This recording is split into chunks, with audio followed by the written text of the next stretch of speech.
Bismillahirrahmanirrahim. Assalamualaikum warahmatullahi wabarakatuh. Semangat pagi untuk kita semua. Mudah-mudahan di pertemuan terakhir ini kita masih terus diberikan kesehatan, karena karena ini pertemuan terakhir dengan saya, artinya Bapak Ibu akan hampir menyelesaikan tahap pertama untuk semester 1 ini, yaitu adalah ke arah UTS ya. Tapi sebelumnya Bapak Ibu wajib untuk bisa mengerjakan tugas-tugas yang telah saya berikan dan mengumpulkannya sesuai dengan waktu yang telah ditentukan untuk melengkapi 7 kali pertemuan tatap muka kita. Baiklah, kita akan lanjutkan masuk ke tema pertemuan keempat, yaitu tentang reologi. Karena sebelumnya di pertemuan awal tentang reologi sudah kita bahas juga, yaitu adalah di viskositas ya. Jadi reologi itu berkaitan dengan viskositas. Oke, secara definisinya reo berarti mengalir, logos berarti ilmu. Sehingga reologi adalah ilmu yang menggambarkan aliran zat cair atau perubahan bentuk zat di bawah adanya tekanan ya. Reo mengalir, logos ilmu. Ilmu yang menggambarkan aliran zat cair atau perubahan bentuk zat di bawah tekanan. Mungkin kembali diingat lagi di penjelasan saya pada materi sebelumnya, apa tujuan dari pengujian viskositas, apa saja jenis tipe larutan, ya ada larutan sistem 1 fase dan 2 fase, bagaimana konsistensi atau kekentalannya, kemudian dikaitkan dengan pengujiannya atau pengukurannya nanti ya. Bagaimana larutan yang 1 fase, sifat alirnya bagaimana dibandingkan dengan yang 2 fase. Apa sih pentingnya kita mempelajari tentang reologi ini? Yang pertama, untuk dapat memprediksi proses penuangan sediaan dari botol ataupun proses mengeluarkan salep atau sediaan semisolid dari tubenya, mudah atau tidaknya dia dikeluarkan dari wadahnya ya. Kalau botol sediaan cair sudah jelas untuk proses penuangannya. Yang kedua, penekanan atau pemencetan sediaan dari tube. Yang ketiga, penggosokan atau pengolesan sediaan semisolid pada kulit, atau evaluasinya namanya ini daya sebar. Jadi viskositas itu akan berkaitan dengan daya sebar. Semakin kental sediaan, semakin sulit atau semakin besar tekanan yang diperlukan agar dia menyebar. Bapak Ibu di sini mungkin sudah biasa atau masih menggunakan ya sediaan lotion, krim gitu ya. Jadi bisa dilihat dari konsistensinya, sediaan mana, bentuk jenis sediaan mana yang akan lebih mudah dioleskan daripada bentuk sediaan lain, walaupun dia masih sama-sama bentuk sediaan semi-solid. Oke, yang keempat, pemompaan sediaan dan penyimpanan ke alat pengisian. Ini untuk sediaan aerosol misalnya ya. Kemudian yang kelima, pelewatan dari jarum suntik yang diproduksi industri ya. Jadi proses menyuntikkan atau menginjeksi sediaan steril, sediaan obat suntik ya, itu proses penekanan dari spuitnya itu bagaimana ya, sukar atau tidak ya. Seperti kita lihat mungkin banyak video-video juga vaksin ini ya, nggak kelihatan dia bagaimana cara menekannya karena dari volume juga kecil. Kemudian ya itu tadi artinya kemudahan proses penekanan, cairannya itu mudah mengalir ya, merupakan cairan sistem 1 fase. Oke, baru kita masuk ke definisinya ya. Viskositas atau kekentalan merupakan suatu pernyataan tahanan dari suatu cairan mengalir. Makin tinggi viskositas, maka makin besar tahanannya. Jadi viskositas proses mengalir yang dipengaruhi dengan adanya suatu tahanan. Semakin besar kekuatan untuk menahan aliran tersebut, ya semakin sulitlah si cairannya itu mengalir. Hal-hal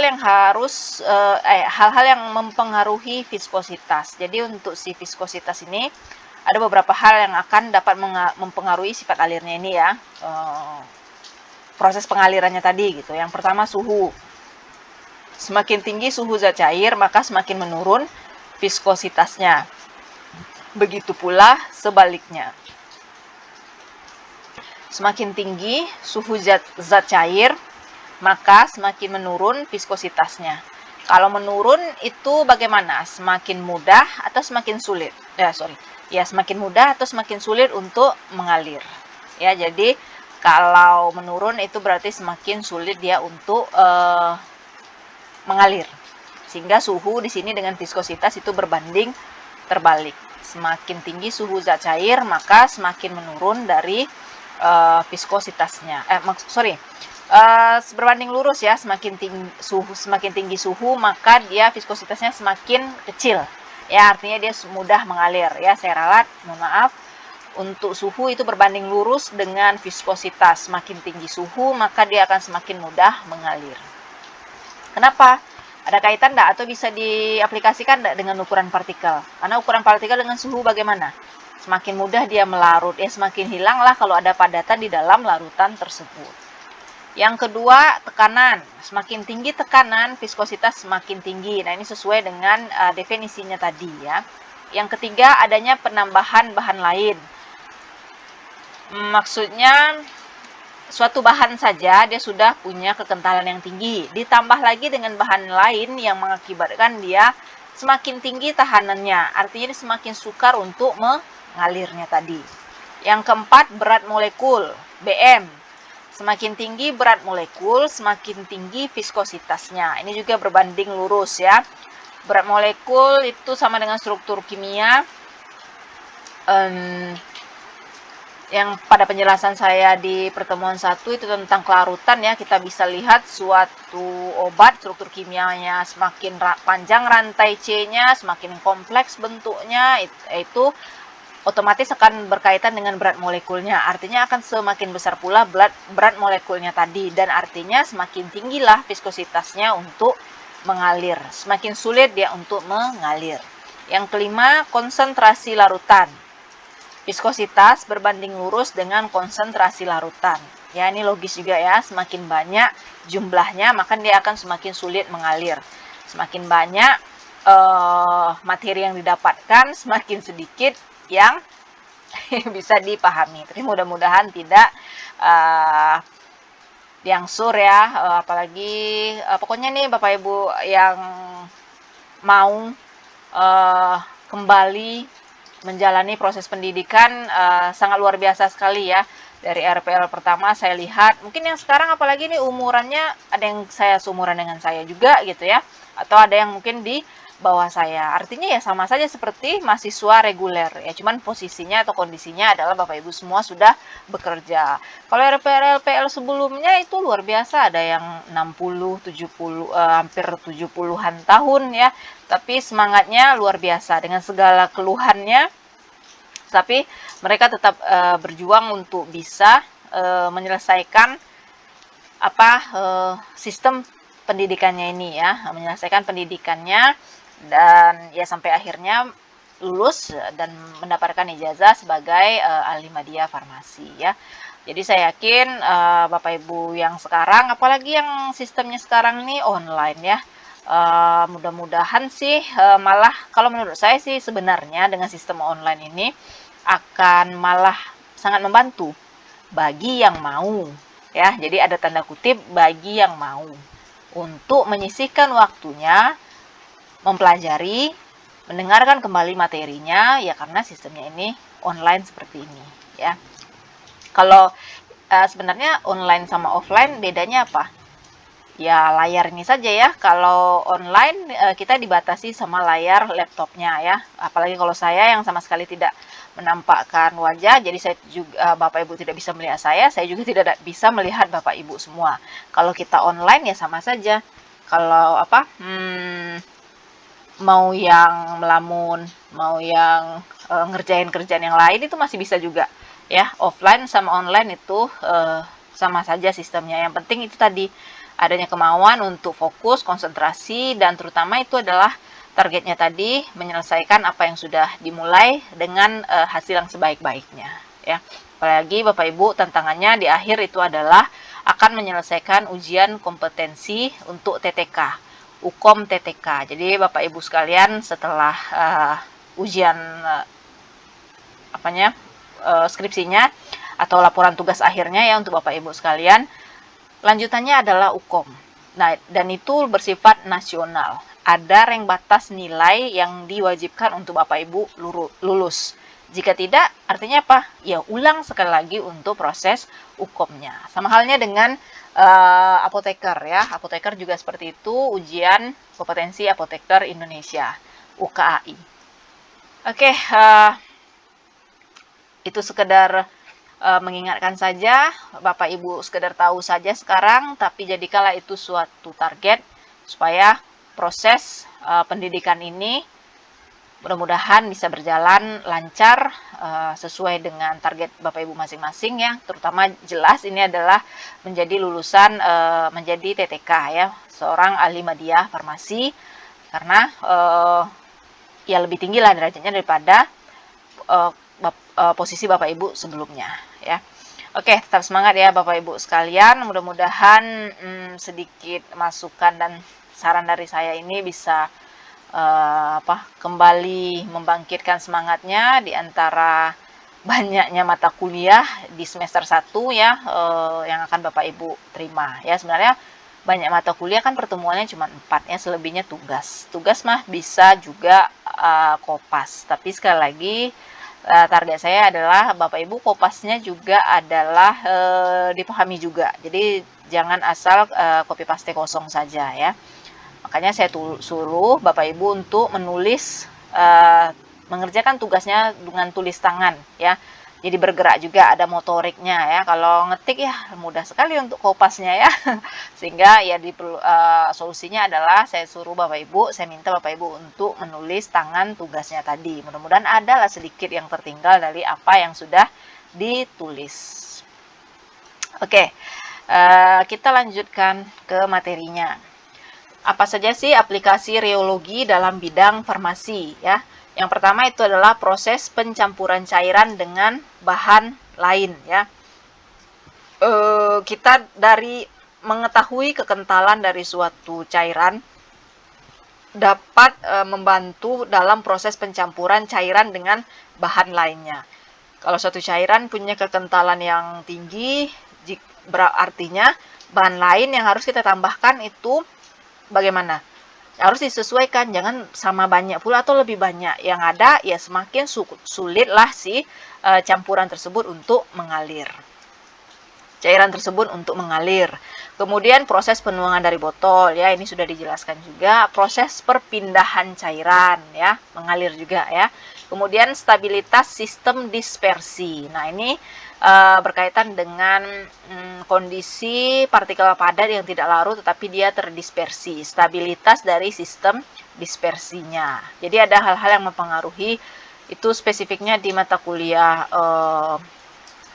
rekvar cair ya, untuk pembuatan sediaan suspensi. Jadi penambahan suspending agent misalnya seperti itu, penambahan larutan gula supaya si partikelnya tadi itu tidak cepat mengendap. Yang kelima, penyebaran dan pelekatan obat pada kulit. Ini sudah tadi ya, proses mengoleskan suatu sediaan semisolid di kulit. Keenam, proses pengeluarannya dari tube. Sebelum dioleskan tentu akan ada proses pengeluarannya dulu ya, mudah atau tidaknya dia dikeluarkan dari tube. Kemudian pelepasan obat dari basisnya ya. Basis ini tidak hanya membahas di semisolid ya, di cairan juga bisa seperti itu. Tapi memang khususnya adalah di semisolid, di mana zat aktif itu akan dibalut, diliputi sama si basisnya. Nah, bagaimana proses si zat aktif tadi itu untuk bisa lepas dari si basisnya tadi? Ya, itu dapat juga diprediksi atau diketahui dari viskositasnya. Semakin tinggi viskositasnya berarti dia akan semakin sulit untuk melepaskan diri dari si basisnya. Begitu juga kebalikannya. Yang terakhir itu adalah untuk proses pencetakan tablet ya. Jadi untuk tidak hanya cairan dan semi solid tetapi sediaan padat atau tablet atau serbuk itu juga punya viskositas ya. Karena apa? Karena pada proses pembuatan tablet, insya Allah nanti semester depan Bapak Ibu akan lalui, akan diuji kecepatan alirnya. Jadi semua uji evaluasi granul itu adalah tujuannya untuk mendapatkan sifat alir atau kecepatan alir dari si granulnya yang baik. Tujuannya apa semua evaluasi itu adalah pada saat proses pencetakan tablet. Mudah turun semuanya, semua bahan dengan konsentrasi yang sama juga untuk di setiap tablet yang dicetak. Lebih kurang tujuannya adalah seperti itu. Oke, kita masuk ke tipe-tipe aliran. Ini juga saya sudah jelaskan, kita mengulang lagi. Yang pertama itu ada tipe Newton dan tipe non-Newton. Mudah-mudahan masih ingat ya di video saya yang sebelumnya. Yang pertama kita bahas tipe Newton, adalah jenis aliran yang ideal. Cairan yang bersifat ideal adalah pelarut, campuran pelarut, dan larutan sejati. Tipe aliran ini dimiliki oleh cairan tunggal atau sistem satu fase yang sejak awal saya sudah jelaskan. Tipe aliran ini biasanya tetap pada suhu dan tekanan tertentu dan tidak tergantung pada kecepatan geser ya. Viskositasnya tetap ya karena dia sistem satu fase, tidak ada yang mempengaruhinya. Tahanannya ya sama sekali tidak ada tahanan sehingga dia mudah mengalir. Dengan kata lain, tipe aliran ini tidak membutuhkan energi untuk mengalir. Lanjut ke tipe kedua, tipe non-Newton. Tipe aliran yang viskositasnya berubah-ubah tergantung dari besarnya tekanan yang diberikan. Aliran ini dipengaruhi oleh adanya kecepatan dan besarnya tekanan agar bisa mengalir. Contohnya tadi kayak mengeluarkan sediaan dari tube, kemudian mengoleskan sediaan ke kulit ya. Semakin besar tekanan kita memencet tubenya itu tadi, semakin cepat dia keluar. Kalau tidak, ya sedikit pula dia keluar. Semakin besar tekanan yang kita gunakan untuk mengoles sediaan ke kulit, semakin menyebarlah dia. Kalau tekanannya tidak terlalu kuat, ya agak menumpuk mungkin ya dan sukar untuk menyebar. Lanjut tipe non-Newton. Nah, untuk tipe non-Newton itu terbagi lagi dua. Tipe yang dipengaruhi waktu dan tipe yang tidak dipengaruhi waktu dan yang dipengaruhi waktu. Untuk tipe yang dipengaruhi waktu itu ada yang plastis, pseudoplastis, dan dilatan. Untuk yang dipengaruhi waktu itu ada yang tiksotropik dan anti-tiksotropik. Penjelasan lengkapnya tentang ini itu bisa Bapak Ibu lihat di diktat untuk materi pengujian viskositas menggunakan viskometer Stormer ya, time dependent dan time independent. Apa saja gitu, apa contohnya, aplastis ini yang bagaimana, untuk tipe alirannya semakin berat bebannya, bagaimana tipe alirannya begitu ya. Dan aliran yang bagus untuk di farmasi itu yang aliran yang mana, karena ini akan merupakan objek praktikum yang akan Bapak Ibu lakukan nanti, menilai suatu suspensi ataupun emulsi nanti untuk sampelnya. Bapak Ibu akan lihat dia masuknya ke tipe yang mana, karena kita yang dipengaruhi waktu nanti ya, karena ada bebannya itu akan dihitung berapa RPM-nya, berarti antara tiksotropik atau anti tiksotropik, atau bisa tiksotropik pseudoplastis, misalnya seperti itu ya. Oke, nah tugas selanjutnya, carilah dan jelaskan masing-masing tipe aliran non-Newton beserta contohnya. Nah, kebetulan sudah saya sebutkan pula kalau contekan itu bisa Bapak Ibu lihat di diktat. Tapi saya minta tolong carikan juga selain yang sudah ada di diktat, bisa Bapak Ibu tolong carikan ya. Oke, kita lanjut ke bagaimana ke pengukuran viskositas tadi. Setelah kita tahu definisinya, kita akan lanjut ke bagaimana pengukurannya. Alatnya apa? Viskometer ya. Berdasarkan tipe alirannya tadi, sehingga ada pula jenis atau viskometer yang berbeda pula yang digunakan. Untuk sistem Newton itu dapat kita gunakan viskometer kapiler dan bola jatuh. Kemudian yang kedua Untuk yang non-Newton, kita menggunakan viskometer cup and bob atau stormer yang nanti akan kita gunakan di labor, serta cone and plate. Ya, ini nama-nama dari viskometer yang akan kita gunakan. Untuk Newton kita akan gunakan yang kapiler, untuk yang non-Newton kita akan gunakan yang stormer atau nama lainnya adalah cup and bob. Kita lihat pertama untuk sistem Newton. Viskometer kapiler digunakan untuk mengukur cairan Newton. Prinsipnya mengukur waktu yang dibutuhkan oleh cairan untuk melewati dua tanda tabung kapiler. Sudah saya jelaskan juga pada pertemuan pertama dan nanti akan kita lanjutkan realnya itu pada saat responsi di pertemuan keempat ini. Ya, kita akan lanjutkan di responsi yang akan kita lakukan secara live nanti. Kemudian nama alatnya itu adalah viskometer Oswald. Jadi viskometer kapiler itu adalah nama lain dari viskometer Oswald atau pipa U. Viskometer U ya.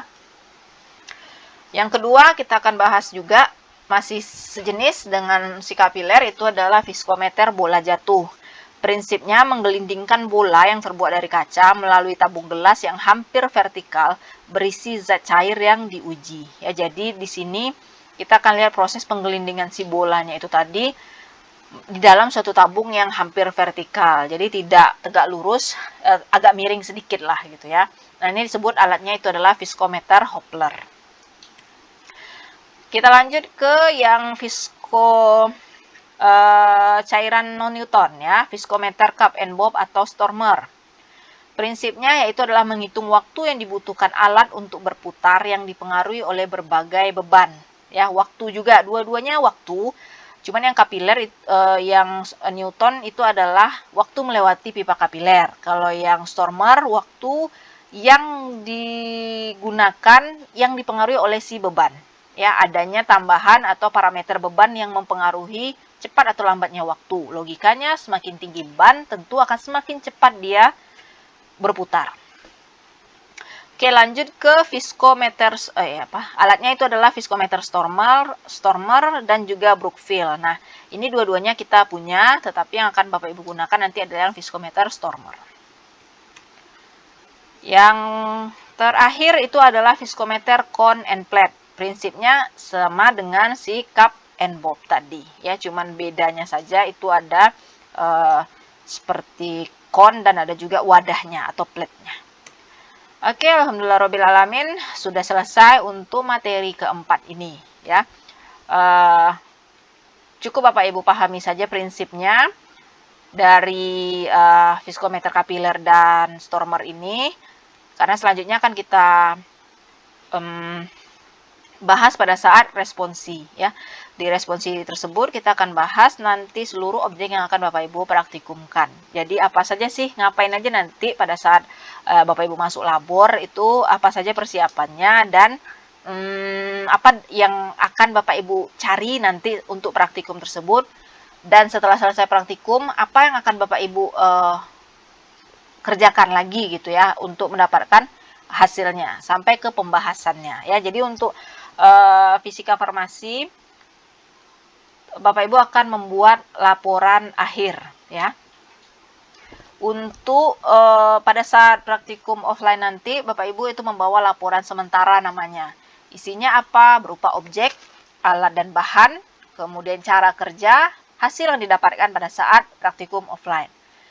Kertas itu dibawa pulang, kemudian dilanjutkan membuat laporan akhirnya. Meliputi apa? Yang pertama adalah tinjauan pustaka. Jadi misalnya kita belajar reologi atau tentang viskositas, berarti Bapak Ibu akan masukkan tinjauan pustaka. Lebih kurang itu sama seperti Bapak Ibu akan menuliskan LTA-nya nanti, komposisinya ya. Ada tinjauan pustaka, kemudian prosedur kerja, bab 3-nya gitu ya, bab 4-nya hasil, bab 5-nya bab 3-nya itu bab 4-nya hasil dan pembahasan, yang terakhir itu adalah kesimpulan. Ya, itu semua akan Bapak Ibu buatkan di laporan akhir yang akan dikumpulkan ya tidak pada selesai praktikum, tapi sebelum UAS ya, karena itu akan menjadi nilai untuk proses praktikumnya. Oke, baiklah. Terima kasih Bapak Ibu. Semoga apa yang hanya sedikit bisa saya sampaikan, bisa Bapak dan Ibu ambil sebanyak-banyaknya. Ya, setidaknya untuk sekarang sudah tahu konsepnya atau kondisinya itu bagaimana, kenapanya ya, dikaitkan dengan pekerjaan Bapak Ibu sekalian ya, baik di semi solid ataupun cair ya, karena tablet rata-rata kan ya walaupun ada tablet yang 100 per botolnya gitu ya, nanti kalau di tablet itu akan lebih ke di semester 2 Bapak Ibu akan dapatkan. Jadi yang sekarang ini adalah ke semi solid dan cairan. Oke, mudah-mudahan bermanfaat. Setidaknya adalah sedikit yang Bapak Ibu bisa gunakan, lanjutkan nanti setelah selesai mengikuti pendidikan di Stifar. Oke, saya cukupkan. Terima kasih. Wassalamualaikum warahmatullahi wabarakatuh.